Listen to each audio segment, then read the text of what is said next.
அப்பேற்பட்ட சதாச்சாரம் உடையவர் ஸ்ரீ ஸ்ரீ அண்ணா அவர்கள் வந்து சொல்லுவார், லோகத்துல வந்து 2 விஷயங்கள் ஜெயிக்கிறது ரொம்ப கஷ்டம். ஒண்ணு காமினி, இன்னொன்னு காஞ்சனம். காமினியை வந்து ஜெயிச்சிட்டார் அப்படின்னு நம்ம பார்த்தோம். காஞ்சனத்தை ஜெயிக்கணும் இல்லையா? இதை 2த்தையும் ஜெயிக்கிறவா வந்து ஈஸ்வரன். அப்ப இவர் காமினியை ஜெயிச்சுட்டார், காஞ்சனத்தை எப்படி ஜெயிக்க போறார்? அது அதை விட பொல்லாததானா இருக்கு. ஏன்னா காஞ்சனத்துல உள்ள ஆசை நமக்கு நீங்கணும் இல்லையா? சமர்த்த ராமதாசன் அப்படின்ற ரொம்ப பெரிய மகாத்மா, சஜ்ஜன் காட் அப்படின்ற ஒரு குகை, அங்க குகைக்கு பக்கத்துல ஒரு நதி ஒண்ணு ஓடுறது. இந்த சஜ்ஜன் காட்டுல வந்து அந்த பெரியவா அவ வந்து இருந்துட்டு இருக்கா. அவதார புருஷா, சாட்சாத் ஆஞ்சநேய சுவாமிகளுடைய அவதாரம் அவர். ஆஞ்சநேய சுவாமிகளுடைய அவதாரம் அப்படிங்கிறதுக்கு அடையாளம் என்ன அப்படின்னுட்டா, அவருக்கு பிறக்கும் போதே ஒரு பின்னாடி ஒரு சின்ன வால் அவளுக்கு இருக்கும். அப்பேற்பட்டவா சஜ்ஜன் காட் அப்படின்ற அந்த மலை குகையில இருந்துட்டு இருக்கா. அவளுக்கு என்ன உபாசனை அப்படின்னா, ராமனை வந்து உபாசனை பண்ணுவார். ஸ்ரீராம் ஜெய ராம் ஜெய ஜெய ராம் அவளுடைய மந்திரம் அது. அவ வந்து கோட்டிக்கணக்கில் 13 கோடி எவ்வளவோ கோடி ஜபம் பண்ணி ராமர் வந்து அவளுக்கு பிரத்யக்ஷம். சமர்த்த ராமதாச மகாராஜ் வந்து இப்படி ஜபம் பண்ணி ராமரை பார்த்துட்டார். பார்த்ததும் அவருக்கு வந்து ஹிருதயத்துல வந்து பாவம் பொங்கி வர வர கீர்த்தனங்கள் வந்து ஸ்புரிக்கிறது. அவருக்கு கீர்த்தனங்கள் ஸ்புரிக்க வந்து அது எழுதணுமே, எங்க எழுதுறது? ஒரு பேனா பேப்பர் எதுவுமே கிடையாது. சுத்தி இப்படி பார்த்தார், எருக்கம் இலையெல்லாம் இருந்தது. எருக்கம் இலையை எடுத்தார், ஒரு குச்சியை எடுப்பார், அதுல வந்து எழுதுவார். எழுதிட்டு அந்த இலையை அப்படி பார்ப்பார், ஆஹா ரொம்ப நன்னா இருக்கு அப்படின்னு பார்ப்பார். மனசுல ஏதோ வெளிப்பட்டதை வந்து அப்படியே எழுதிட்டார், நன்னா இருக்குன்னு பார்ப்பார். அதுக்கப்புறம் இதை என்ன பண்றது, அப்படியே அந்த நதியில அப்படியே போட்டுருவார். மறுபடியும் ஒரு கீர்த்தனம் வரும், அதையும் எழுதுவார், நதியில அப்படியே போட்டுருவார். இப்படி இவர் கீர்த்தனம் எழுதி எழுதி எழுதி அந்த நதியில போட போட போட அது அப்படியே ஒரு ரயில் வண்டி மாதிரி அது போயின்னு இருக்காம். எது? அந்த எருக்க மேல அப்படியே போயிட்டு இருக்கும்போது இந்த குழந்தைகள் எல்லாம் மழை வந்தா அந்த கப்பல் விடும் பாருங்க, வரிசையா விட்டுண்டு வரும் இல்லையா, அந்த மாதிரி இது போயின்னு இருக்கு. இவர் கீர்த்தனமா பாடி பாடி அந்த ஜலத்துல விட்டுன்னு இருக்கார். சத்ரபதி சிவாஜி ஒரு சந்தர்ப்பம் யுத்தத்துக்கு போயிட்டு வந்துட்டு இருக்கார். சத்ரபதி சிவாஜி, துகாராம் மகாராஜ், சமர்த்த ராமதாச சுவாமிகள் இவெல்லாம் சமகாலத்துல வாழ்ந்தவா. சத்ரபதி சிவாஜிக்கு துகாராம் பாபாவும் சமர்த்த ராமதாசரும் 2 கண்கள் போல 2 குருநாத்தாள் சத்ரபதி சிவாஜிக்கு. இவன் யுத்தத்துக்கு போயிட்டு சாயங்காலம் வேளை நம்ம வந்து நதிக்கரையில வந்து கொஞ்சம் ஸ்நானம் எல்லாம் பண்ணி கை காலெல்லாம் அலமிண்டு ராமநாம ஜபம் பண்ணுவோம் அப்படின்னு அந்த சஜ்ஜன் காட்டு அந்த நதிக்கரைக்கு வந்து கை காலெல்லாம் அலமிண்டு உட்கார்ந்து இருக்கான் கரையில. ராமநாம ஜபம் பண்ணுவோம்னு உட்கார்ந்தவன் பார்த்தா எறும்பு ஊர்ற மாதிரி அந்த எருக்க மேலையா வரிசையா வந்துட்டே இருக்கான். வரிசையா என்னமோ வருதே, இலை வருதே அப்படின்னு அந்த இலை ஒன்று எடுத்து பார்க்கிறானாம் சிவாஜி. அதை படிச்சு பார்க்கிறான். ரொம்ப அழகான அபங்கம், சமர்த்த ராமதாச சுவாமிகளுடைய அபங்கம் இது. அவனுக்கு தெரியாது. அதை படிச்சு பார்க்கிறான். ஹே தயாளுவா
எடுத்து படிச்சு பார்க்கிறான், எல்லாம் ராமர் விஷயமான அபங்கங்கள், அற்புதமான அபங்கமா இருக்கு. இத்தகைய பாடலை வந்து ரச்சனம் பண்ணணும் அப்படின்னுட்டா அவ வந்து அப்பேற்பட்ட மகாபுருஷாலால தான் இத்தகைய பாடலை வந்து ரச்சனம் பண்ண முடியும். ஹிருதய ரஞ்சகமா இருக்கே. இது எந்த அனுபவத்துல இருக்கக்கூடிய மகானுபாவன் எழுதியிருக்கக்கூடியது, இது யார் எழுதினா அப்படின்னு அந்த எருக்க மேலே அப்படியே பின்னோக்கி அப்படின்னு பார்த்துட்டு வந்தா அப்படியே நடந்து வரான். சஜ்ஜன் காட்டுல அந்த குகையில சமர்த்த ராமதாச சுவாமிகள் உட்கார்ந்துட்டு இருக்கார். அவர் பக்கத்துல 2 சிஷ்யால், ரங்கநாத கோஸ்வாமி, கல்யாண கோஸ்வாமி அப்படின்னு அந்த சுவாமிகள் பக்கத்துல நின்றுட்டு இருக்கா. ஒரு மகாத்மாவை தரிசனம் பண்ண போகும்போது பட்டாட்டோப்பமா போகக்கூடாது அப்படின்னு நம்முடைய குருநாதர் சொல்லுவார். அதனால தன்னுடைய சதுரங்க சைன்யங்கள் எல்லாம் இருக்கு இல்லையா, அதெல்லாம் பின்னாடியே நிறுத்தி வச்சுட்டு சிவாஜி மகாராஜ் மட்டும் இடுப்புல துண்டை கட்டிண்டு பவ்யமா வினயஸ்வரூபமா குருநாத்தால தரிசனம் பண்றதுக்காக போறான். போயிட்டு ராமதாசரை சேவிக்கிறான். அதுதான் பிரதம தரிசனம் சத்ரபதி சிவாஜிக்கு. அதன் பிற்பாடுதான் குருநாதருடைய அனுகிரகத்தினால ஒரு பெரிய சாம்ராஜ்யத்தை அவன் வந்து ஸ்தாபிக்க போறான். குருநாதர் சமர்த்த ராமதாசர் எங்குமே சிவாஜியோட வந்து சம்பாஷணை பண்ணுவார், பிரத்யட்சமா தரிசனம் கொடுப்பார். அப்பேற்பட்ட மகாத்மா ஆவார். குருவை தரிசனம் பண்ணும்போது குருநாதர் நம்மளை பார்த்ததும் முதல்ல பிரதம தரிசனம்னா, நீ யாருப்பா, எங்கேந்து வர, எந்த ஊரு, உனக்கு குடும்பம் இருக்கா, நீ எப்படி, நீ என்ன உத்தியோகம் பார்க்குற, எல்லாரும் விசாரிக்கணும் இல்லையா. சிவாஜி இடுப்புல துண்டை கட்டிட்டு அங்க போய் நின்றதும், சிவா வா உட்காரு அப்படிங்கிறார் இவர். இவனுக்கு தூக்கி வாரி போடுறது. என்ன தெரியுமா உங்களுக்கு, தெரியுமா உங்களுக்கு அப்படின்னு. ஒன்னு தெரியறதுல என்ன பெரிய அதிசயம் இருக்குப்பா, சிவா வந்து உட்காருவா அப்படின்னு உட்காத்தி வச்சுட்டு அப்படியே விசாரிக்கிறார். என்ன அப்படின்னா, எங்க போயிட்டு வர, ராஜ்யங்கள் எல்லாம் நன்னா நடந்துட்டு இருக்கா, கஜானா எல்லாம் நன்னா இருக்கா, ஒற்றர்கள் எல்லாம் என்ன சொல்றா, பிரஜைகள் எல்லாம் என்ன சொல்றா, ராஜ தர்மங்கள் எல்லாம் இப்படி விசாரிச்சுட்டே இருக்கார். கொஞ்ச நாள் சிவாஜியோட பேசி இருந்துட்டு சிவாஜி வந்து, அப்ப நான் உத்தரவு வாங்கிக்கிறேன் சுவாமி. இத்தனை நாள் பேசிட்டு நீ வந்து சாப்பிடாம இப்படி போ சுவாமி, நான் எப்படி சாப்பிடுறது, நீங்க வந்து குகையில இருந்துருக்கேள், கௌபீனம் தரிச்சுருக்கேள், இங்க வந்து ஒண்ணுமே இல்லையே, எப்படி சாப்பிடுறது, அதை பத்தி உனக்கு என்ன கவலை. அது இல்ல, மகாத்மாவை பார்க்க வரும்போது பட்டாடோபமா வரக்கூடாது அப்படின்னு, அலங்காரத்தோட ஆடம்பரத்தோட வரக்கூடாது அப்படின்னு பெரியவாலாம் சொல்லுவா. அதனால நான் சைன்யத்தோடு வந்திருக்கேன், சைன்யம்லாம் பின்னாடி நிற்கிறது. ராஜா நான் சைன்யத்தோடு தான் வருவேன்னு எனக்கு நன்னா தெரியும்ப்பா, எல்லாருக்கும் சாப்பாடு உண்டு. சிவாஜி வந்து பார்க்கிறான், இவரோ கௌபீனம் கத்தின்னு இருக்கார், தோல்ல ஒரு ஜோல்னா பை வச்சுட்டு இருக்கார், கையில ஒரு ஜபமாலை வச்சுட்டு இருக்கார். குகையில வந்து எதுவுமே இல்லை, சாப்பிட்றதுக்கு ஒரு வஸ்து எதுவும் கிடையாது, அடுப்பு கிடையாது, அரிசி பருப்பு எதுவுமே கிடையாது. மனுஷனுடைய நிழல் போல், மனுஷனுடைய நிழல் எப்படி தொடர்ந்துட்டே இருக்குமோ அப்படி சமர்த்த ராமதாசரோட 2 பேர் கூடவே இருந்துட்டு இருக்கா. யார் அப்படின்னா, கல்யாண கோஸ்வாமி, ரங்கநாத கோஸ்வாமி, 2 சிஷ்யா. இவன் பார்க்கிறான், எதுவுமே இல்லையே. ஆனா குருநாதர் சொல்லியாச்சு அப்படின்னா மீறி பேசக்கூடாது. சரி தங்கள் உத்தரவு அப்படின்னு விட்டார். உடனே சமர்த்தர் இப்படி திரும்பினார். திரும்பி, கல்யாணம் எல்லாம் தயாரா இருக்கா? தயாரா இருக்கு குருநாதா. சிவாஜி போய் அவருடைய ஸ்நானங்கள் எல்லாம் பண்ணிட்டு அங்கேருந்து வந்து உட்கார்ந்தார். சிவா வா உட்காரு, அந்த சைன்யத்தெல்லாம் வர சொல்லு அப்படின்னார். எல்லாம் தவதவன்னு வர ஆரம்பிக்கிறார். பட்டுன்னு இவர் எழுந்தார், இப்படி திரும்பினார். கல்யாணம் எல்லாம் தயாரா? தயாரு குருநாதா. எங்க அப்படின்னா, நீங்க காண்பிக்கிற இடத்துல. என்ன தைரியமா நீ சொன்ன இப்படி அப்படின்னா, பின்ன இத்தனை பேருக்கு ஆகாரம் உண்டு அப்படின்னு நீங்க சொல்லியாச்சு அப்படின்னு விட்டா அது சத்தியம் தானே, அது எப்படி பொய் போகும், நன்னா தைரியமா சொன்னேன் அப்படின்னார். நேரம் குகைக்குள்ள போனார். இப்படின்னார், அத்தனை பேருக்கும் ஆகாரம் வந்துருது. அத்தனை பேருக்கும் குதிரை முதற்கொண்டு யானை முதற்கொண்டு, யானைக்கு அண்டாண்டாவா கரும்பு வச்சுட்டே இருக்கா, அது வந்துட்டே இருக்கு. குதிரைக்கு வந்து கொள்ளு வச்சுட்டே இருக்கா, வந்துட்டே இருக்கு. இந்த காலாட்படை, இந்த சேனையில இருக்கிறவெல்லாம் உட்காந்துட்டு சாப்பிட்றாளாம். எப்படி அவர் சாப்பாடு போடுறார் அப்படின்னா, நுனியலை போட்டு வடை பாயசத்தோட பூரி சப்ஜி எல்லாம் போட்டு பிரமாதமா ஒரு விருந்து.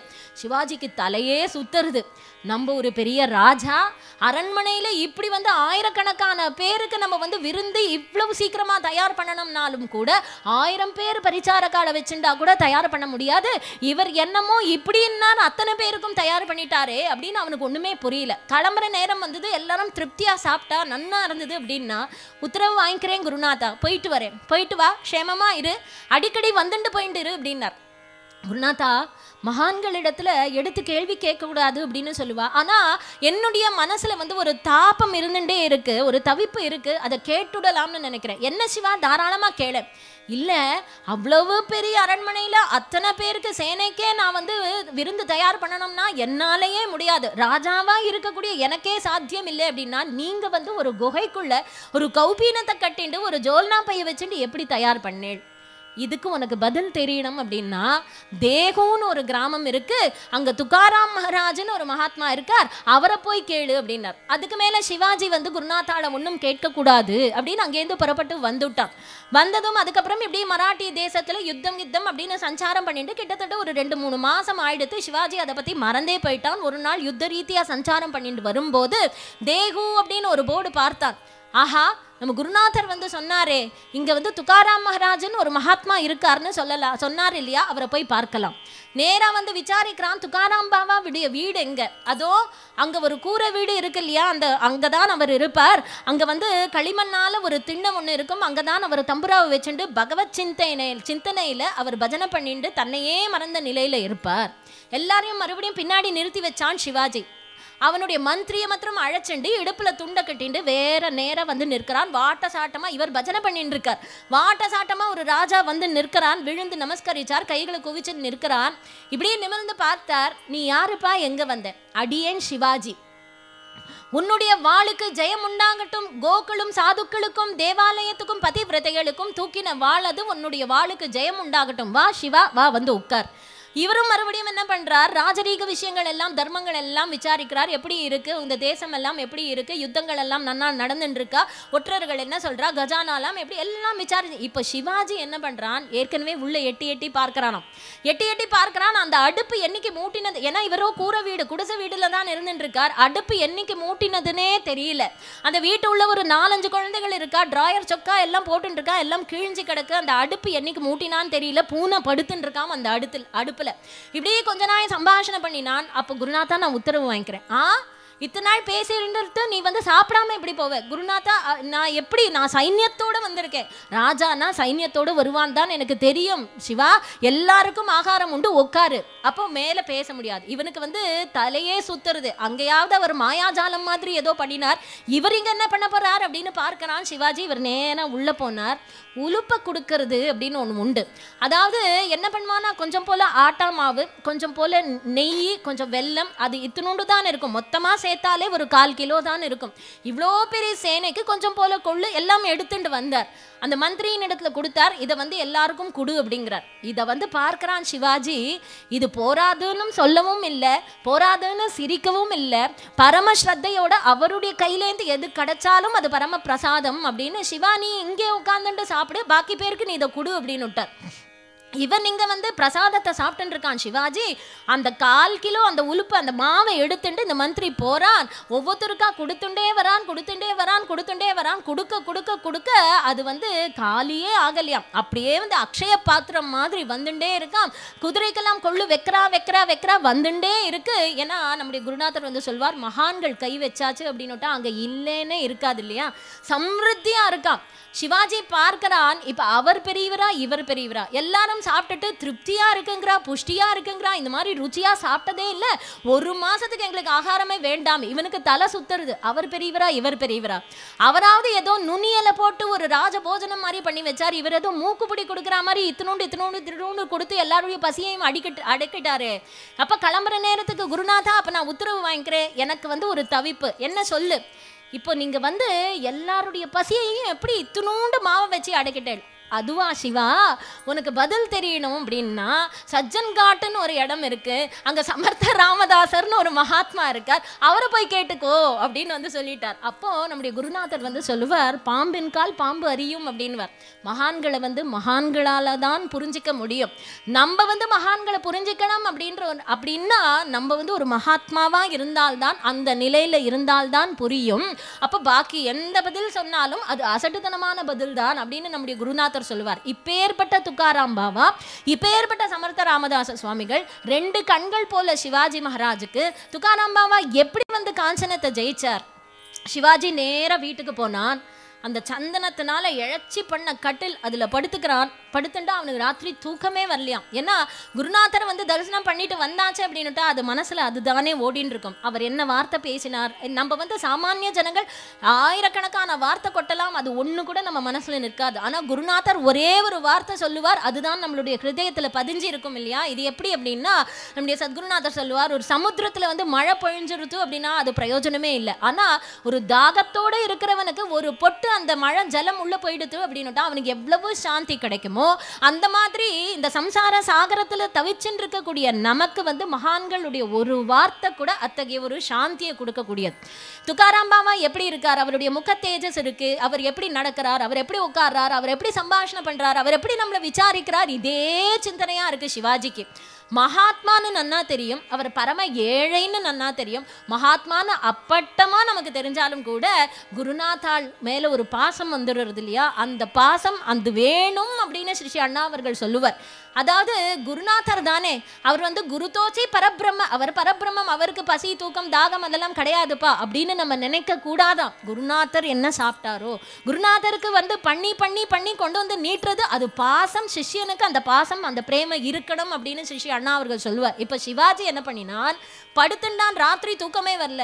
நம்ம இங்க வந்து பஞ்சபக்ஷ பரமானந்தம் சாப்பிட்றோமே, குருநாதர் பட்னி கிடக்காரு, அந்த குழந்தைகள் என்னைக்கு சாப்பிட்டான்னு தெரியலையே, நம்ம பாதாம் பருப்பு போட்டு நம்ம பிஸ்தா பருப்பு போட்டு பால் குடிக்கணுமே, அந்த குழந்தைகளுக்கு ஒரு கிளாஸ் பால் இல்லையே, இவனுக்கு தவிப்பு தாங்கல. இது நமக்கு ஒரு நிம்மதி வேணும் அப்படின்னுட்டா நம்ம ஏதாவது குருநாதருக்கு சமர்ப்பணம் பண்ணணும். மறுநாள் எழுந்தான், அரிசி புளி பருப்பு எல்லாம் நிறைய வண்டி வண்டியா எடுத்துட்டான். ஒரு பெரிய தாம்பாளத்துல வந்து பொற்காசுகள் எல்லாம் எடுத்துட்டான். நேர குருவை தரிசனம் பண்றதுக்காக வந்துட்டான். துக்காராம் பாபா திண்ணையில உட்காந்துட்டு பஜனை பண்ணிட்டு இருந்தவர் இத்தனை நாள் பட்டுன்னு எழுந்துட்டார். ஜீஜா, சிவாஜி என்னை பார்க்க வரான், நிறைய பேரோட வந்துட்டு இருக்கான், எனக்கு அவனை பார்க்க இஷ்டம் இல்லை, நான் வந்து காட்டுல போய் நான் பஜனை பண்ண போறேன், நான் எங்க போயிருக்கேன்னு அவனாண்ட சொல்லாதே அப்படின்னு சொல்லிட்டு போயிட்டார். அவர் காட்டுல ஒரு மரத்தடியில ஒரு புதர்ல வந்து உட்காந்துட்டு பஜனை பண்ணிட்டு இருக்கார். நேரா சிவாஜி மகாராஜ் வந்தார். குருநாத்தால தரிசனம் பண்ணணும். மகாராஜ் எங்க? பாவம் ஜீஜாபாய் 4 பேர் கத்திய வச்சுட்டு குருநாதர் எங்க அப்படின்னு கேட்டதும் அவள் பயந்தே போயிட்டாள். இல்ல, இங்கதான் இருந்தார், இங்கதான் இருந்தார், எங்க போயிருக்கார் சொல்லுங்க கொஞ்சம் அந்த ராஜ தோரணையில கேட்டதும், இல்ல அவர் நீங்க வரேன்னு அவருக்கு தெரிஞ்சிருது, அதனால அவர் வந்து எழுந்து காட்டுக்கு போயிட்டார், அங்க பஜனை பண்ண போறேன் சொல்லாதேன்னு சொல்லிட்டு போயிட்டார். சிவாஜிக்கு வருத்தம். என்னைக்கு வந்தாலும் பிரசன்னமா நம்மளோட பேசக்கூடிய குருநாதர் இன்னைக்கு நம்மளை பார்க்கறதுக்கு அவருக்கு பிடிக்கலையே, காரணம் என்னன்னு நமக்கு தெரியலையே, நம்ம என்ன அபச்சாரம் பண்ணிட்டோம். எல்லாரையும் பின்னாடி நிறுத்தினான், இடுப்புல துண்டை கட்டினான், நேரா அந்த காட்டு அந்த புதர்ல போய் பார்த்தான். இவர் மரத்தடியில உட்காந்து பஜனை பண்ணிட்டு இருக்கார், கண்ணை மூடின். சிவாஜி எட்டக்க நின்றுட்டு இருக்கான், கைகளை குவிச்சுட்டு நின்றுட்டு இருக்கான். ஒரு அபங்கமாச்சு, கண்ணை திறந்து பார்த்தார், விழுந்து சேவிச்சான்.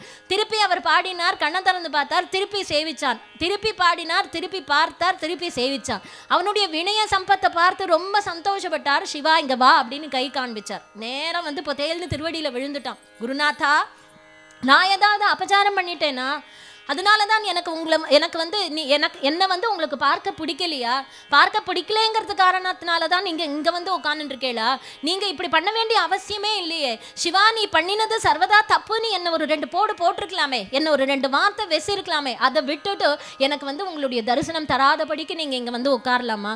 லோகத்துக்கெல்லாம் நான் வந்து ராஜாவாக இருக்கலாம், ஆனால் உங்களுக்கு நான் குழந்தை இல்லையா? அவனுடைய வினயத்தை பார்த்து ரொம்ப சந்தோஷப்பட்டார். அப்பா துக்காராம் மகாராஜ் சொன்னார், அப்பா சிவா, நீ முந்தியெல்லாம் வரும்போது எப்படி வருவ? ஏதோ யுத்த ரீதியா சஞ்சாரம் பண்ணிட்டு உங்களை தரிசனம் பண்ணிட்டு போவேன். இன்னைக்கு எப்படி வந்திருக்க? உங்களுக்கு ஏதாவது சமர்ப்பிக்கணும்னு தோணித்து அரிசி பருப்பெல்லாம் எடுத்துன்னு வந்தேன் பொறுக்க. அதனால தான் உன்னை நான் பார்க்க இஷ்டப்படலை. ஏன் சுவாமி, ஏன் குருநாதா, உங்க குடும்பம் இவ்வளவு கஷ்டப்படுறதே, எனக்கு மனசு எவ்வளவு கவலையா இருக்கு தெரியுமா? ராத்திரி படுத்துண்டா எனக்கு தூக்கமே வரமாட்டேங்கிறது, உங்களுக்கு ஏதாவது பண்ணணும்னு எனக்கு தோன்றது. சிவா, உனக்கும் எனக்கும் எத்தனை நாளா பழக்கம்? ஒரு 10-15 நாளா. 10-15 நாளா வந்து பழகின உனக்கே வந்து என்னுடைய குடும்பத்தை பத்தி அக்கறை வந்துருது அப்படின்னுட்டா, பிறந்தன்னிலேந்து நான் பாண்டுரங்கனை பஜனை பண்ணிட்டு இருக்கேனே, அந்த பாண்டுரங்கனுக்கு என் குடும்பத்து மேல எவ்வளவு அக்கறை இருக்கணும்? அவனுக்கு தெரியாதா எனக்கு எப்போ எதை கொடுக்கணும்னு? அவனுக்கு தெரியாதா நான் இப்படிதான் இருக்கணும் அப்படின்னு அவனுடைய சங்கல்பம். அதனால நான் இப்படி இருக்கேன். அதனால அவன் எப்போ நினைக்கிறானோ, என்ன கொடுக்கணும்னு நினைக்கிறானோ அது அவனுடைய இஷ்டம். இல்ல குருநாதா, நீங்க எனக்காக நீங்க இதை ஏத்துக்கூடாது, நீ உனக்காக நான் இதை ஏத்துக்கணும் அப்படின்னுட்டா, இன்னைக்கு நான் இதை ஸ்வீகரிச்சுட்டேன் அப்படின்னுட்டா, நாளைக்கு நீ வந்து கோமாம்சத்தை கொண்டு வந்து எனக்காக இதை நீ ஏத்துக்கோ அப்படின்னு சொன்னா என்னால முடியுமா? இந்த பொற்காசுகளை இந்த தங்கத்தை பார்த்தா எனக்கு என்ன தெரியுமா தோன்றது? துக்காமனே தானே, ஆம்ஹா கோமாம்ச சமான. இந்த பணத்தை பார்த்தா எனக்கு கோமாம்சத்தை பார்க்கிற மாதிரி இருக்கு, இது எனக்கு வேண்டாம், எடுத்துட்டு போயிடு அப்படின்னு சொன்னதும் தியாகராஜ சுவாமிகளுக்கு வந்து கொண்டு கொற்றேன் அப்படின்னு சரபோஜி மகாராஜா சொன்னார் இல்லையா, எனக்கு வேண்டாம் நிதி சால சுகமா ராமுனி சந்நிதி சேவா சுகமா அப்படின்னு பாடினார். அது போல இங்க துக்காராம் மகாராஜ் சொல்றார், இந்த காஞ்சனத்தை பார்த்தா எனக்கு கோமாம்சத்தை பார்க்கிற மாதிரி இருக்கு, இதை எடுத்துட்டு போயிடு.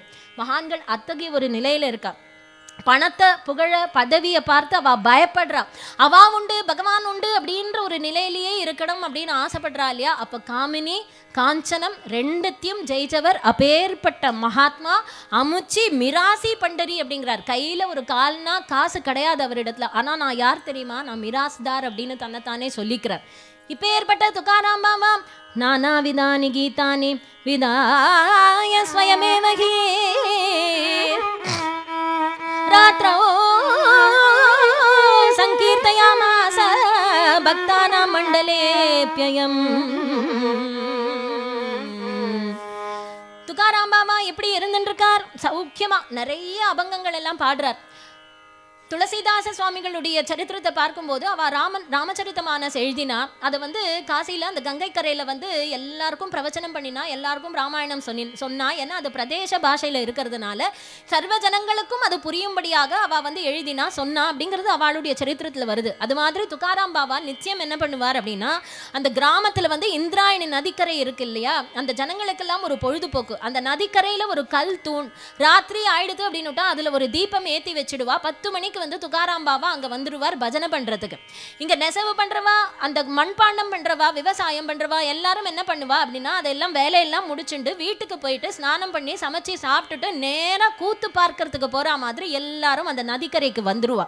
துக்காராமோட ஒரு 10 பேர் பின்னாடி உட்காந்துட்டு அவர் பாடுறத வந்து வாங்கி பாடுவா. எல்லா ஜனங்களும் அதை வாங்கி பாடுவா. அதாம் தரி ஜாய ஜாய ஜாய தரி சத்குரு சே பாய அதாம் தரி ஜாய ஜாய ஜாய தரி சத்குரு சே பாய ஜாமுகி நாம நாம சரண ஜன்முனி கேலே காய ஜாமுகி நாகி நாம சரண ஜன்முனி கேலே காய दास तुका मणे नम स्वरणे भिक्षा मागुनी काय दास तुका मणे नाम स्वरणे भिक्षा मागुनी काय अताम तरी जाय जाय जाय दरी सद्गुरु चे पाय अताम तरी जाय जाय जाय दरी सद्गुरु चे पाय.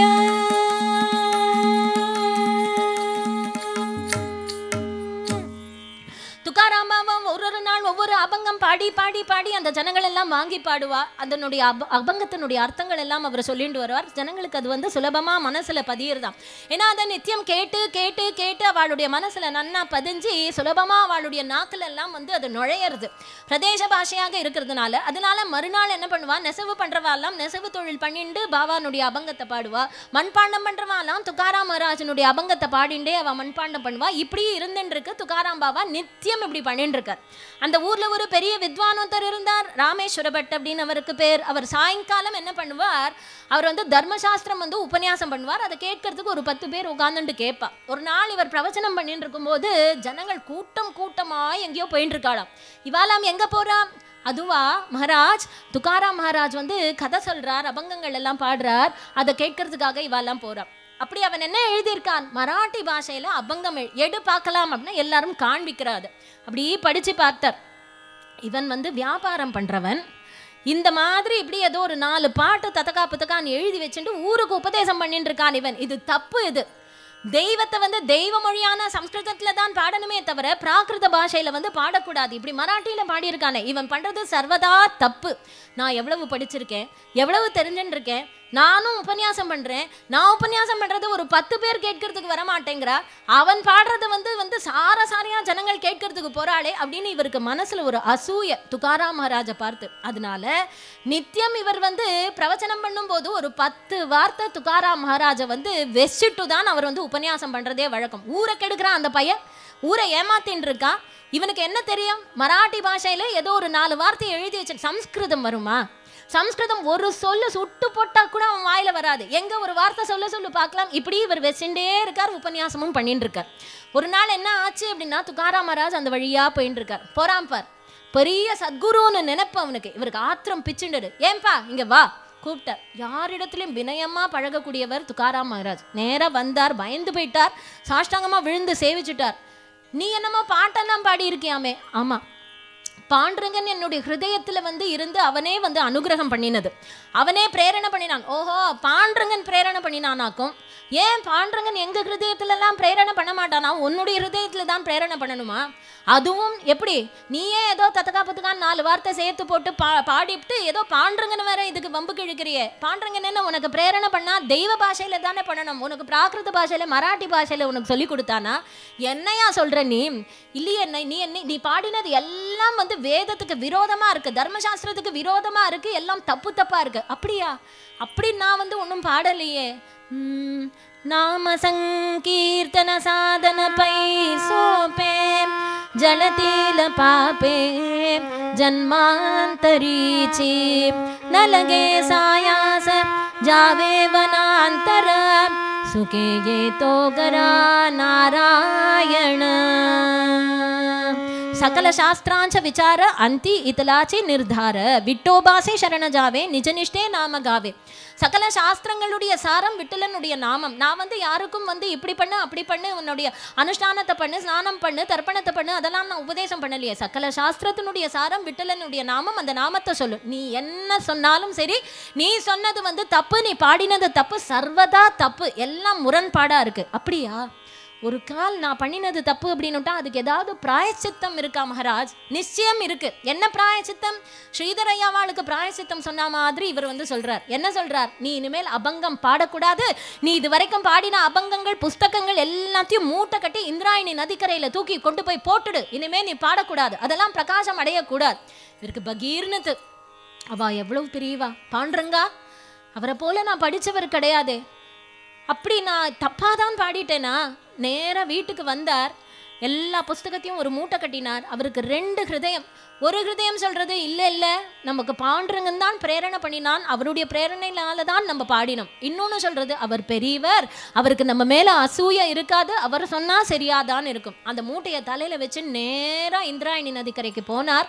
அப்படியே பொதேல்னு அந்த அபங்க மூட்டையை போட்டுட்டார். போட்டுட்டு பகீர்னத்து, ஏன்னா அவருக்கு நிதி அதுதானே, நிதி அவர் விட்டுட்டு போயிடுது அப்படின்னதும் போட்டுட்டு அப்படியே உட்காந்துட்டார். அவர் அந்த நதிக்கரையிலே உட்காந்தாச்சு. 1 நாள் ஆச்சு, 2 நாள் ஆச்சு, பாடக்கூடாது, இனிமேல் நம்ம பாடக்கூடாது, பாடினா நமக்கு பாட்டு வரும், அப்புறம் நம்ம எழுதுவோம், எழுதினா அது திருப்பி அபங்க புஸ்தகமா ஆகும். இப்ப பாடக்கூடாது அப்படின்னா என்ன பண்றது?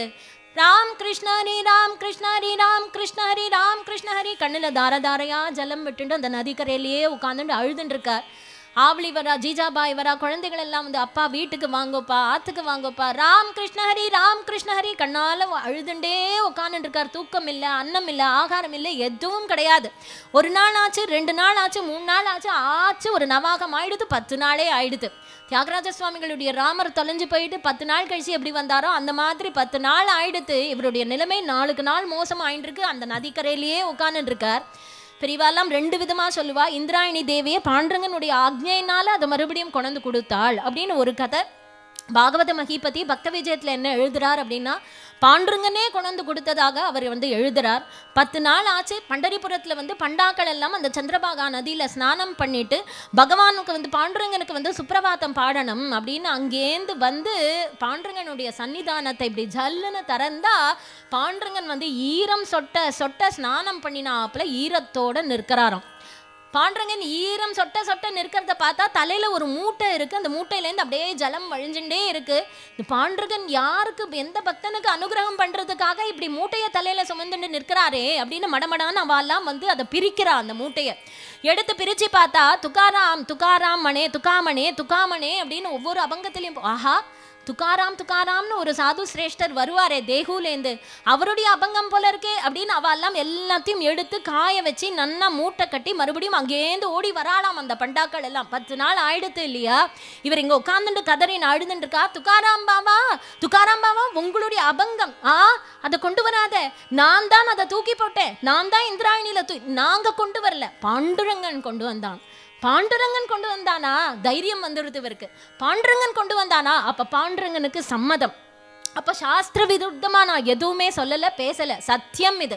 ஏன்னா பாண்டுரங்கனுக்கு எது சம்மதமோ அதுதானே தர்மசாஸ்திரம். உடனே அந்த கையில வாங்கிண்டார், கண்ணுல ஒத்திண்டார், ஆடினார், பாடினார். பாண்டுரங்கா, நீ நிரூபிச்சிட்டியா பிரபு, உன்னுடைய பிரேரணையினால எழுதின அபங்கங்கள்னு நிரூபிச்சிட்டியா அப்படின்னு. வானுகிதிரே சதயா விட்டுராயா தீனவத்சலா, வானுகிதிரே சதயா விட்டுராயா தீனவத்சலா, வானுகிதிரே சதயா விட்டுராயா दीनवत्सला दीनवत्सला नावुनि प्रीदासि राटिले, दीनवत्सला नावुनि प्रीदासि राटिले, वानुकितिरे सदया विटुराया दीनवत्सला, अमृतचिये ओळले कृष्ण रूपडे देखियले, अमृतचिये ओळले कृष्ण रूपडे देखियले, विश्व अवगे चित्यात विरले गे ध्यान सावले, विश्व अवगे चित्यात विरले गे ध्यान सावले, वानुकितिरे सदया विटुराया दीनवत्सला, वानुकितिरे सदया विटुराया दीनवत्सला, वानुकितिरे सदया विटुराया दीनवत्सला, दीनवत्सला दीनवत्सला. ஆடினார், பாடினார், குதிச்சார், சந்தோஷம் அவருக்கு. அப்போ துக்காராம் மகாராஜ் வந்து பாண்டுரங்கனை பார்த்தார். பாண்டுரங்கா, உனக்கு இந்த அபங்கங்கள் எல்லாம் சம்மதம்னா முதல் நாளே கொண்டு கொடுத்துருக்க கூடாதோ, 10 நாள் கழிச்சு கொண்டு கொடுக்குறியே. துக்கா, அது ஒன்றும் இல்லைப்பா, இந்த அபங்கங்கள் எல்லாம் ரொம்ப நன்னா இருந்ததுன்னு நான் வந்து படிச்சுட்டு இருந்தேன்னா, நன்னா இருக்குன்னு சொல்லி நான் படிச்சுட்டு இருக்கும்போது சரஸ்வதி தேவி அங்கே வந்து இதெல்லாம் நானும் கொஞ்சம் படிச்சுட்டு தரேன் அப்படின்னு இரவல் வாங்கிட்டு போனா, இன்னைக்கு தான் திருப்பி கொடுத்தா, அதனால தான் நான் இன்னைக்கு கொண்டு கொடுத்தேன். அப்போது நம்முடைய சத்குருநாதர் வந்து சொல்லுவார், மகான்களுக்கு ஒரு அபகீர்த்தியை ஏற்படுத்தணும் அப்படின்னு நினச்சா அவளுக்கு இன்னும் கீர்த்தி ஜாஸ்தி தான் ஆகுமா. ராமேஸ்வர பட் மூலமாக துக்காராம் மகாராஜனுடைய அபங்கங்கள் எல்லாம் திவ்யமானது, பகவானுடைய பிரேரணையினால எழுதினது அப்படின்னு பகவான் நிரூபிச்சுட்டான் இல்லையா. இங்கே ராமேஸ்வர பட்டுக்கு என்ன ஆறுது அப்படின்னுட்டா, மகாத்மாவின் இடத்துல அபச்சாரப்பட்டுட்டார். அவருக்கு உடம்பெல்லாம் வந்து எரியறதான், மிளகா வச்சு தேய்ச்சா மாதிரி எரியறதான். அப்போ பகவான் வந்து பிரேரணை பண்ணி சொன்னார், நீ அப்பேற்பட்ட மகாத்மாவின் இடத்துல அபச்சாரப்பட்டுட்டு அவருடைய திருவடியில போய் விழுந்தால்தான் உனக்கு வந்து இது நிவர்த்தி ஆகும் அப்படின்னு நேரா இவர் ஓடி வரார். துக்காராம் பாபானுடைய திருவடியில விழுந்து சேவிச்சார். நீங்கள் பாண்டுரங்கனை சாட்சாத்கரிச்ச மகான், நான் வந்து பாண்டித்ய கர்வத்தினால நான் வந்து உங்களுடைய பக்தியினுடைய பெருமையை தெரியாத நான் வந்து இப்போ இந்த மாதிரி நான் செஞ்சுட்டேன், தாங்கள் வந்து என்னை மன்னிக்கணும். துக்காராமா துக்காராமா நமகேதா காம்பேயமா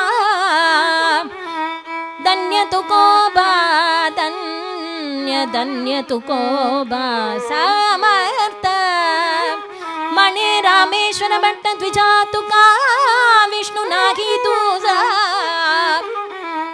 तुकाराम महाराज மேல ராமேஸ்வர பட் அவர் வந்து ஸ்தோத்திரம் பண்றார். நாமகேதா காம்பே யமா, துக்காராம் துக்காராம் துக்காராம் அப்படின்ற நாமத்தை கேட்டாலே யமனே பயப்படுவான் அப்படின்னு வந்து ஸ்தோத்திரம் பண்றார். ராமேஸ்வர பட் அன்று முதற்கொண்டு துக்காராம் மகாராஜனுடைய சிஷ்யராக ஆயிட்டார், பிரதான சிஷ்யராக ஆயிட்டார். இப்படி காலம் ஓடின்னு இருக்கு. தரித்திரம் அப்படிங்கிறத இவர் கவலையே பட மாட்டார். தரித்திரம்னா என்னன்னு அவருக்கு தெரியாது. இப்படி இருந்துட்டு இருக்கும்போது ஒரு நாள் அவர் கிரகத்துக்கு வந்து அந்த திண்ணையில உட்கார்றார். ஜீஜாபாய் ஆற்றுல இல்லை, நித்தியம் அவள் என்ன பண்ணுவா, இவர் வந்து உட்காந்தார்னா உள்ளேருந்து சொம்பில் ஜலம் எடுத்துன்னு வந்து கொடுப்பா, பால் குடிக்கிறேளான்னு கேட்பா, ஆற்றுல வந்து சாப்பிடுங்கன்னு சொல்வா, விசாரிப்பா, இப்படி காலெல்லாம் பிடிச்சி விடுவா. இப்போ குடும்பத்தில் இருக்கிறது இல்லை, கொஞ்சம் தாமதமாக வரா. ஒரு நாள் பார்த்தார், ஜீஜா நீ இப்பெல்லாம் வீட்டில் இருக்கிறதே இல்லையே, குடும்பத்தில் இருக்கிறது இல்லை, எங்கே போயிட்டு வரேன்? ஆஹா, நான் வீட்டில் இருக்கிறது இல்லை, எங்கே போயிட்டு வரேன்னு உங்களுக்கு கேட்க தெரியுறதே, இந்த குடும்பம் எப்படி நடக்கிறதுன்னு நீங்கள் ஒரு நாளாவது கேட்குறீங்களா? ஏன், என்ன சொல்கிற? நீங்களும் கடையை திறந்து கொடுத்தா வியாபாரம் பண்ணுறது இல்லை, உத்தியோகமும் பார்க்கறது இல்லை, இந்த குடும்பம் எப்படி நடக்கும்? நான் வந்து 10 வீடில் வந்து 10 பாத்திரம் தேய்ச்சினா இந்த குடும்பத்தை சொரேல்னு தான் இவருக்கு. அடடா, ஒரு பொம்முநாட்டியை வந்து வேலை செஞ்சு வச்சுட்டு நாம் வந்து இப்படி உட்காந்துட்டு இருக்கிறதா? அதுவும் ஒரு கல்யாணத்துக்கு 2 கல்யாணம் வேற நான் பண்ணிட்டு இருக்கேன். உத்தியோகம் புருஷலட்சுமி, ஜீஜா நீ இனிமேல் உத்தியோகத்துக்கு போகாத, நான் போய் சம்பாதிச்சுன்னு வரேன். ஆச்சு, இவர் மறுபடியும் புறப்படுறார். நான் போய் சம்பாதிச்சுன்னு வரேன், நாளையிலேருந்து நீ வந்து வீட்டுக்கு போய் வேலையெல்லாம் பண்ண வேண்டாம், 10 பாத்திரம் எல்லாம் தேய்க்க வேண்டாம், நான் ஒரு புருஷன் இருக்கும்போது நீ என்னமா நீ வந்து போவேன், நான் போய் சம்பாதிச்சுன்னு வரேன் அப்படின்னு புறப்படுறார் ரோஷமா. ஒவ்வொரு வீடா வந்து போய் கேட்கிறார். நான் துக்கா வந்திருக்கேன். எல்லாரும் பதவன்னு ஓடி வராளாம். எல்லாம் அவர் திருவடியில வந்து விழறாளாம். எல்லாரும் பூர்ண கும்பம் கொடுக்குறா, பாத பூஜை பண்றா. மகாராஜ் உங்களுக்கு என்ன பண்ணணும்? எனக்கு ஏதாவது ஒரு வேலை இருந்தா கொடுங்களேன். அப்பச்சாரம் அப்பச்சாரம், அப்பேற்பட்ட மகாத்மா தாங்கள், உங்களுக்கு வந்து நாங்க வேலையில வச்சுட்டோம் அப்படின்னுட்டா எங்களுக்கு அப்பேற்பட்ட பாப்பம் வந்துருமே.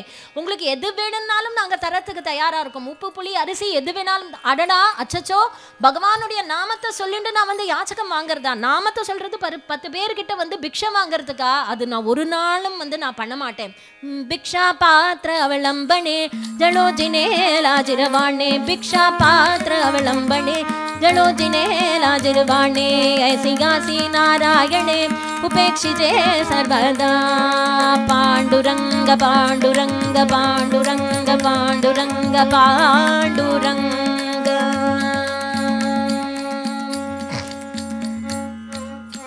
பக்தி பண்றது பிக்ஷா பாத்திர அவலம்பனே ஜலோஜினி லாஜினி. ஒரு பிக்ஷை வாங்கறதுக்காகவா நான் பக்தி பண்றேன்? நான் யார்கிட்டையும் யாச்சகம் வாங்க மாட்டேன்ப்பா. ஏதாவது வேலை.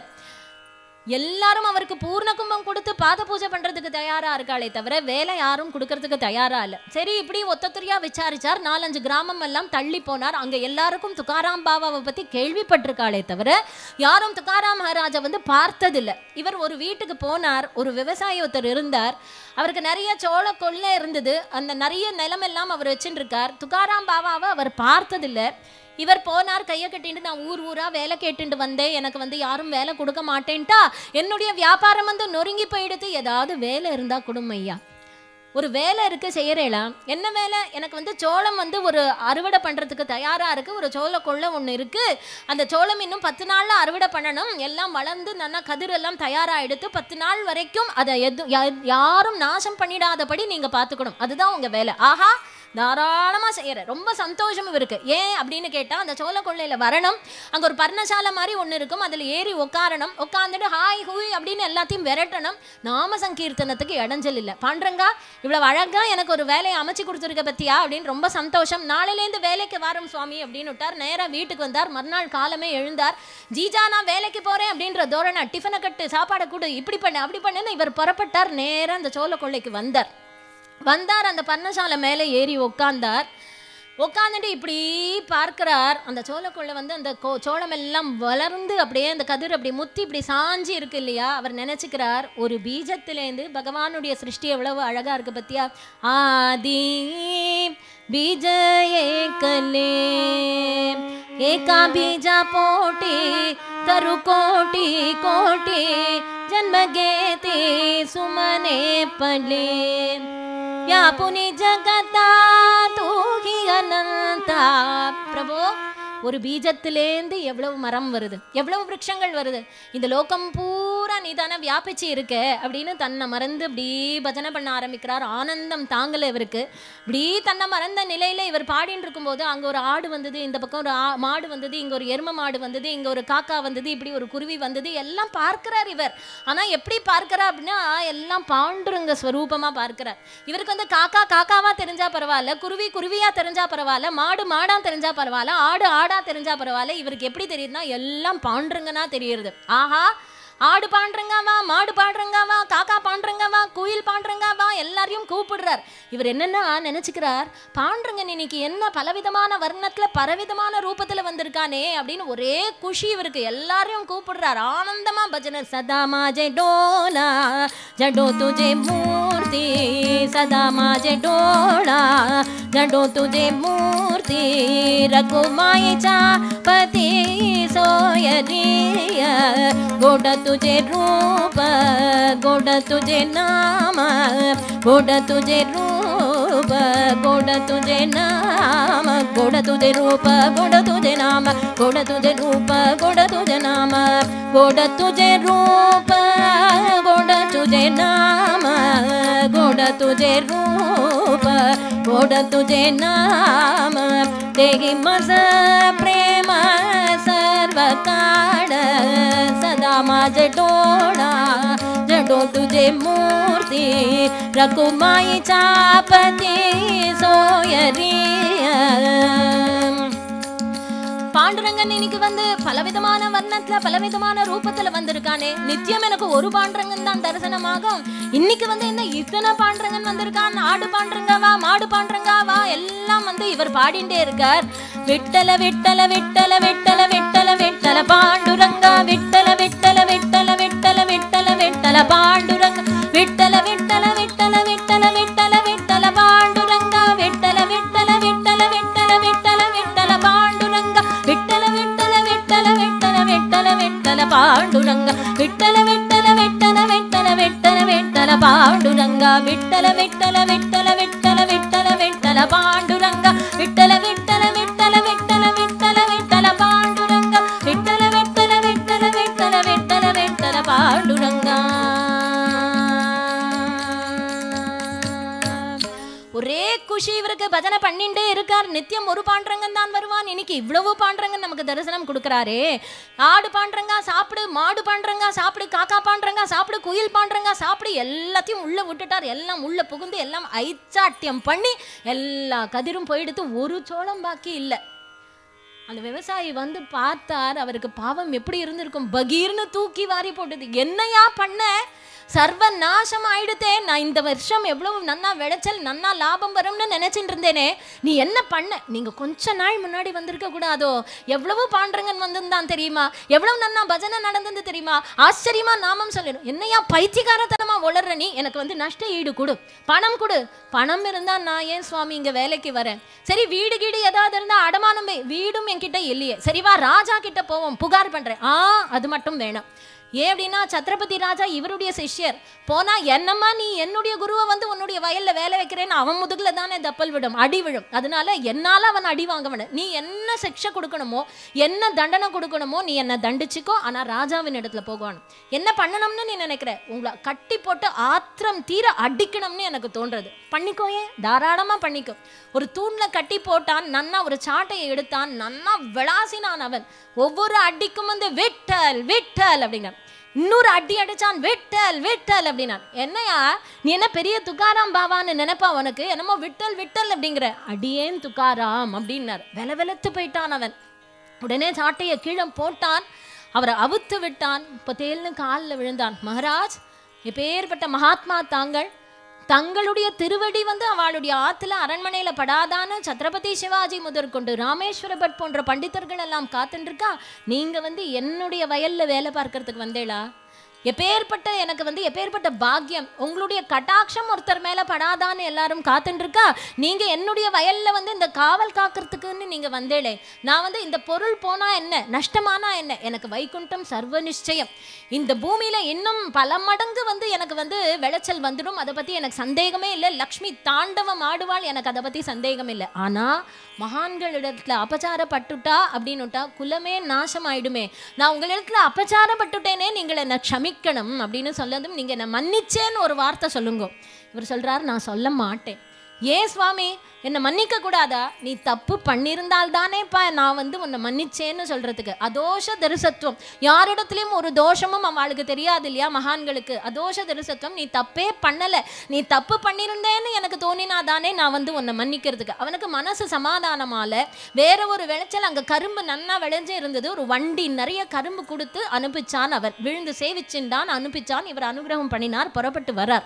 நேராக வீட்டுக்கு வந்தார். ஜீஜா ஜீஜா இங்கே வந்து பாரு, நான் என்ன சம்பாதிச்சுன்னு வந்திருக்கேன் பார் அப்படின்னா, ஜீஜா ஓடி வந்து பார்க்கிறா. வண்டி நிறைய கரும்பு வச்சுட்டு நம்ம என்ன சாப்பிடவா முடியும்? நீங்க ஒரு காரியம் பண்ணுங்க, நீங்க சந்தையில போய் இதை வித்துட்டு இதை பணமா பொருளா வாங்கிட்டு வாங்க. வந்து ஓட்டின் வந்த வண்டியை இப்படியே திருப்பினார், நேரா சந்தைக்கு போறார். போகக்கூடிய வழியில இந்த குழந்தைகள் எல்லாம் இருக்கும் இல்லையா, இதெல்லாம் என்ன பண்ணிட்டு வண்டி நிறைய கரும்பு பார்த்தது. துக்காராம் பாவா, விட்டல் விட்டல், என்னப்பா வேணும் உனக்கு? ஒரு கரும்பு பாவா. கொடுத்தார் ஒரு கரும்பு. இதை பார்த்தது இன்னொரு குழந்தை வந்தது. துக்காராம் பாவா, என்னப்பா? விட்டல் விட்டல், உனக்கு என்னப்பா வேணும்? கரும்பு வேணும். கொடுத்தார். இப்படி ஒவ்வொன்னா இப்படி எல்லாருக்கும் கரும்பை கொடுத்துட்டார். எல்லா குழந்தைகளும் கரும்பை கையில வச்சுட்டு இவர் நடுப்புற வந்து அந்த வண்டியை வச்சு நிற்கிறார். ஒத்தொத்தருக்கா கொடுத்துண்டு எல்லாம் கரும்பை வாங்கிட்டு விட்டல் விட்டல் விட்டல் விட்டல் விட்டல் விட்டல்னு, போலாவா விட்டல, பகாவா விட்டல, கராவா விட்டல, ஜீவபாவே बोलावा विठ्ठल पहावा विठ्ठल करावा विठ्ठल जीव भावे விட்டல் விட்டல் விட்டல் விட்டல் விட்டல் விட்டல்னு எல்லாம் குழந்தைகள் எல்லாம் என்னென்னமோ நர்தனம் எல்லாம் சொல்றாளே, இதெல்லாம் கையில கரும்பை வச்சுட்டு விட்டல் விட்டல் விட்டல் விட்டல்னு குதிக்கிறது. இவர் சந்தோஷம் தாங்கல. என்னத்த சண்டைக்கு போறது, ஒரே ஒரு கரும்பு தான் பாக்கி இருந்தது. மறுபடியும் வண்டியை வீட்டுக்கே ஓட்டின்னு வந்துட்டார். வந்தா ஜீஜாவாய கிட்ட வந்து பார்க்கிறா. ஜீஜாவை சொல்றார், ஜீஜா நான் வந்துட்டேன், எங்க பணம் கொண்டு வந்தேளா, பொருள் கொண்டு வந்தேளா? இல்ல, குழந்தைகள் எல்லாம் விட்டல் விட்டல்னு பஜனை பண்ணித்தா, குழந்தைகளுக்கு வந்து கரும்பு ரொம்ப பிடிக்கும் இல்லையா, அதனால நான் எல்லாம் கோபம் வந்தது அவளுக்கு. நேரா வாசல் பக்கம் வந்து பார்த்தா அந்த வண்டியில ஒரே ஒரு கரும்பு இருந்துதான். அந்த கரும்பை எடுத்தால் ஓங்கி இவருடைய முதுகுல ஒரே போடு போட்டாலாம். அந்த கரும்பை வச்சுட்டு அந்த கரும்பு ரெண்டா அப்படி பாதியா சமமா உடஞ்சுடுத்தான். இப்படி பிஞ்சதும் இவர் வந்து மௌனமா சிரிச்சுட்டே இருக்காராம். என்ன சிரிக்கிறேள்? இல்ல இல்ல பாண்டரங்கனுடைய கிருபையை பாத்தியா நீ? இதுல என்ன பெருசா பாண்டரங்கனுடைய கிருபையை நீங்க கண்டுட்டேள், என்ன சிரிக்கிறேள்? இல்ல இந்த கரும்பை பிரிச்சுக்கிற விஷயத்துல உனக்கும் எனக்கும் சண்டை வந்துடக்கூடாது அப்படின்னு என்னுடைய முதுகையும் உன்னுடைய கையையும் வச்சு இந்த கரும்பை கூட சமமா பிரிச்சு கொடுத்துருக்கான் பாத்தியா பாண்டரங்கன், எவ்வளவு கிருபை பாத்தியா? சுவாமி உங்களுக்கு கோபமே வராதா, உங்களுக்கு கோபம் வர வைக்கவே முடியாதா அப்படின்னா நம்முடைய சத்குருநாதர் சொல்லுவார், ஒருத்தனை பார்த்து கடையில் போய் ஒரு ஏழையா இருக்கிறவனை பார்த்து நீ போய் பணம் கொடுத்து ஏதாவது சாமான் வாங்கிட்டு வா அப்படின்னா அவன் என்ன சொல்லுவான், என்னிடத்துல பணம் இல்லையே, அப்போதானே நான் செலவழிக்க முடியும் அப்படின்னு சொல்லுவான். அது மாதிரி மகான்களுடைய நிலை என்ன அப்படின்னுட்டா, கோபம்னு ஒன்று உள்ளே இருந்தால் தானே அதை எடுத்து செலவழிக்க முடியும்.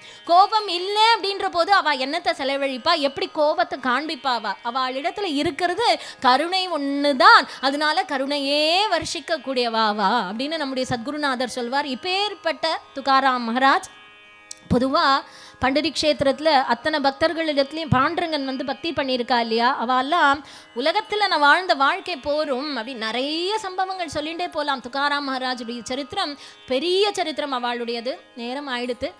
அவெல்லாம் என்ன பிரார்த்தனை பண்றா பகவான் இடத்துல, எனக்கு இந்த உலக வாழ்க்கை போரும், நான் உன்னுடைய சரணத்தை அடையணும் அப்படின்னு பிரார்த்தனை பண்ணிக்கிறா. துகாராம் பாபா வந்து பாண்டரங்கன் இடத்துல ஒரு விண்ணப்பம் வைக்கிறார். என்ன அப்படின்னா, நான் பிறந்தன்னிலேந்து இன்றைய பரியந்தம் நான் வந்து உன்னை விடாத நாள் விடாத ஒரு பஜனை பண்ணியிருக்கேன், நாம சங்கீர்த்தனம் பண்ணினால் வைகுண்டம் போலாம் அப்படின்னு நான் எல்லாருக்கும் உபதேசம் பண்ணியிருக்கேன். இப்போ என்னுடைய இந்த சரீரம் விழுந்து நான் வந்து திவ்ய சரீரத்துல நான் வைகுண்டம் போனேன், ஆனால் எல்லாரும் என்ன சொல்லுவா, துகாராம் பாபா பஜனை பண்ணினார், அவர் போயிட்டார் அப்படின்னு சொல்லுவா. ஆனா எப்படி சொல்லணும், நாம சங்கீர்த்தனம் பண்ணினார், அவர் வந்து வைகுண்டம் போனார் அப்படின்னு நிரூபணம் ஒண்ணு வேணும் பாண்டரங்கா. அதுக்கு என்ன அப்படின்னா, இந்த சரீரத்தோடவே வந்து நீ என்னை அழைச்சிக்கணும் அப்படின்னு பிரார்த்தனை பண்றார். தியாகராஜ சுவாமிகளுக்கு எப்படி வந்து ராமர் நான் வந்து உன்னை பஞ்சமி அன்னைக்கு அழைச்சிக்கிறேன்னு சொன்னாரோ, அந்த மாதிரி பாண்டரங்கனும் இவருக்கு வந்து அனுகிரகம் பண்ணிட்டார். அப்போ என்னுடைய இந்த சரீரத்தோடவே நான் வந்து வைகுண்டத்துக்கு வரணும், நாம சங்கீர்த்தனம் பண்ணினால் வைகுண்டம் போகலாம் அப்படிங்கிறது என்னுடைய வாழ்க்கை மூலமா நிரூபணம் ஆகணும். அவர் வைகுண்டம் போகிறதுக்கு முன்னாடி சில அபங்கங்கள் எல்லாம் பாடுறார். முதல்ல சனகாதிகளை வந்து ஸ்துதி பண்றார். என்னுடைய கோரிக்கையை பகவான் இடத்துல சமர்ப்பணம் பண்ணணும் அப்படின்னு வந்து ஸ்துதி பண்றார். கருடனை ஸ்துதி பண்றார். ஆதிசேஷனை வந்து கூப்பிட்டு பகவானை எழுப்பி அனுப்பு அப்படின்னு வந்து சொல்றார்.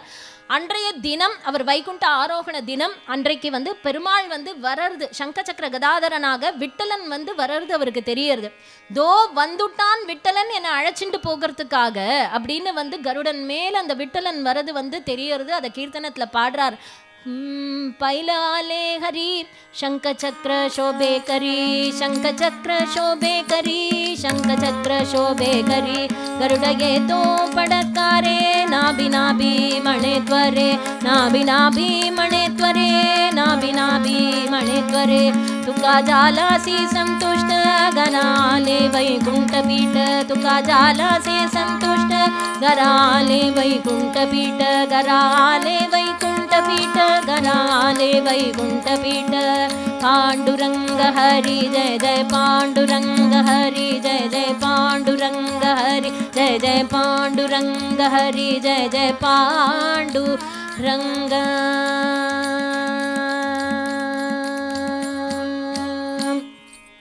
இப்படி பாடிண்டே அவருடைய மனைவியின் இடத்துல சொல்றார், நீ என்னுடைய வாழ்நாளில் பூரா சுகம் துக்கம் எல்லாத்துலேயும் வந்து என்னோட கூட இருந்துருக்க, நீயும் வா என்னோட, நான் வந்து வைகுண்டத்துக்கு அழைச்சிட்டு போகிறேன், என்னுடைய லாபத்தில் உனக்கும் வந்து பங்கு உண்டு அப்படின்னு கூப்பிடும்போது, நீங்கள் எங்கே வேணும்னாலும் போயிட்டு வாங்கோ, எனக்கு வந்து ஆற்றுல வேலை இருக்குது, எனக்கு சமையல் பண்ணணும், துணி துவைக்கணும், எல்லாம் வேலை இருக்குது, நீங்கள் எங்கே வேணாலும் போயிட்டு வாங்கோ அப்படின்னு அவள் சொல்லிட்டாள். மாயை அவளுடைய கண்ணை மறைச்சுடுறது. அப்படியே இவர் பாடுறார், ஆமி ஜாத்தோ அப்புல்ய காவா मुचा राम राम द्यावा आमी जातो पुण्य गावा अमुचा राम राम द्यावा तुमची आमची हेची बेटी ये दुनिया जन्म टूटी तुमची आमची हेची बेटी ये दुनिया जन्म टूटी आता मसो द्यावी दया तुमच्या लागत से पाया येतानी जदा मी कोणी विठ्ठल विठ्ठल बोला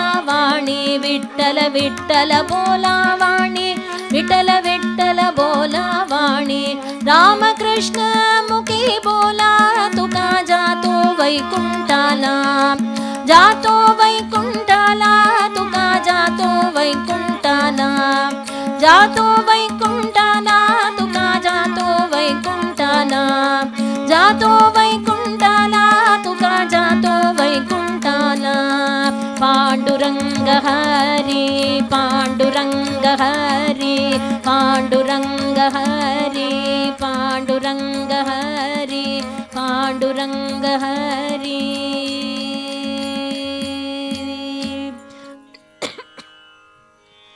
ராம் கிருஷ்ண ஹரி ராம் கிருஷ்ண ஹரின்னு சொன்னா துக்காராம் பாருங்கோ எல்லாரும் அப்படின்னு சொல்றார்.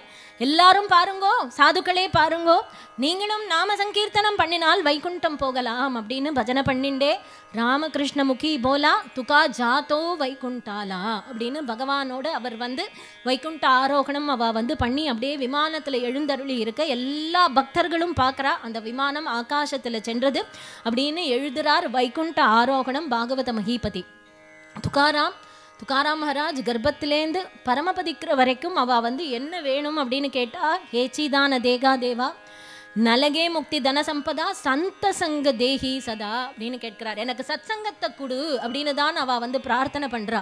அப்பேற்பட்ட சத் சங்கம் பாண்டரங்கன் வந்து அவருக்கு அனுகிரகம் பண்ணினார். பிறந்ததுலேருந்து பரமபதிக்கிற வரைக்கும் சத் சங்கத்திலேயே இருந்தார். தானும் நாமா சொன்னார், எல்லாரையும் நாமா சொல்ல வச்சுட்டார். பகவான் பார்த்தான், கடைசியில் பூமி வந்து ஜொலிக்கிறது கொழிக்கிறது, வைகுண்டம் சூன்யமாக இருக்கு. இப்போ துக்காராம் மறுபடியும் வைகுண்டத்துக்கு வந்தால்தான் வைகுண்டத்துக்கே பிரகாசம் ஏற்படும் அப்படின்னு சொல்லி துக்காராம் மகாராஜ வந்து அவருடைய ஸ்தூல சரீரத்தோடவே வைகுண்டத்துக்கு அழைச்சிட்டு போனான் பாண்டுரங்கன் அப்படின்னு அத்தியுதமான சரித்திரம் துக்காராம் மகாராஜனுடைய சரித்திரம். இன்னைக்கு சத்குருநாதருடைய கிருபையினாலையும் பகவானுடைய அனுகிரகத்தினாலையும் சந்த் துக்காராம் அப்படின்ற மகாத்மானுடைய திவ்ய சரித்திரத்தை ஸ்மரிக்கிற பாக்கியம் நமக்கு குருநாதருடைய கிருபையினால கிடைச்சிருக்கு. நாளைக்கும் இந்த சத்சங்கம் இருக்கு. நாளைக்கு சந்த் கபீர்தாசருடைய திவ்ய சரித்திரம் எங்களுக்கு வந்து சொல்ற பாக்கியத்தை நீங்க எல்லாம் அனுகிரகம் பண்ணணும், இதே போல வந்திருந்து அப்படின்னு பிரார்த்தித்து கொண்டு இந்த சரித்திரத்தை இத்தோட நம்ம பூர்த்தி பண்ணிக்கிறோம். ஹரே ராம ராம ராம ராம ஹரே ஹரே ஹரே கிருஷ்ண கிருஷ்ண கிருஷ்ண ஹரே ஹரே ஹரே ராம ராம ராம ராம ஹரே ஹரே ஹரே கிருஷ்ண கிருஷ்ண கிருஷ்ண ஹரே ஹரே ஹரே ராம ராம ராம ராம ஹரே ஹரே ஹரே கிருஷ்ண கிருஷ்ண கிருஷ்ண ஹரே ஹரே ஹரே ராம ராம ராம ராம ஹரே ஹரே ஹரே கிருஷ்ண கிருஷ்ண கிருஷ்ண ஹரே ஹரே